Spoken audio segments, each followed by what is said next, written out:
నాగర్ కర్నూలు జిల్లాలో విషాద ఘటన చోటు చేసుకుంది. మళ్ళీ పూజిత అనే యువతి కళాశాల 3వ అంతస్తు నుంచి దూకి ఆత్మహత్య చేసుకుంది. పూజిత అనురాగ్ యూనివర్సిటీకి చెందిన Neelima school and college of నర్సింగ్లో నర్సింగ్ 3వ సంవత్సరం చదువుతుంది. జ్వరంతో బాధపడుతున్న పూజిత స్నేహితురాలతో కలిసి ఆటోలో కళాశాలకు వెళ్ళింది.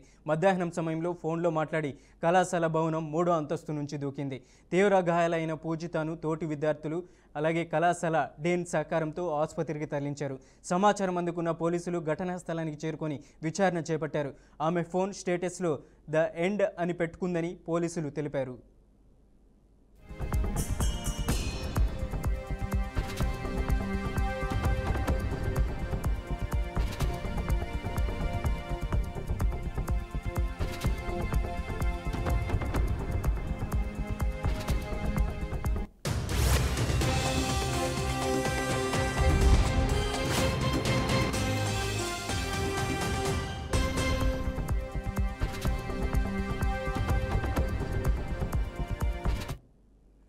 నాగర్ కర్నూలు జిల్లాలో విషాద ఘటన చోటు చేసుకుంది. మళ్ళీ పూజిత అనే యువతి కళాశాల 3వ అంతస్తు నుంచి దూకి ఆత్మహత్యకు పాల్పడింది. పూజిత అనురాగ్ యూనివర్సిటీకి చెందిన Neelima school and college of నర్సింగ్లో నర్సింగ్ 3వ సంవత్సరం చదువుతుంది.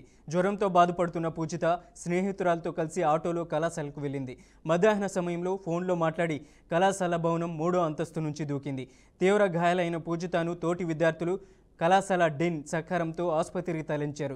సమాచారం అందుకున్న పోలీసులు ఘటనా స్థలానికి చేరుకొని విచారణ చేపట్టారు. ఆమె ఫోన్ స్టేటస్లో ద ఎండ్ అని పెట్టుకుందని పోలీసులు తెలిపారు.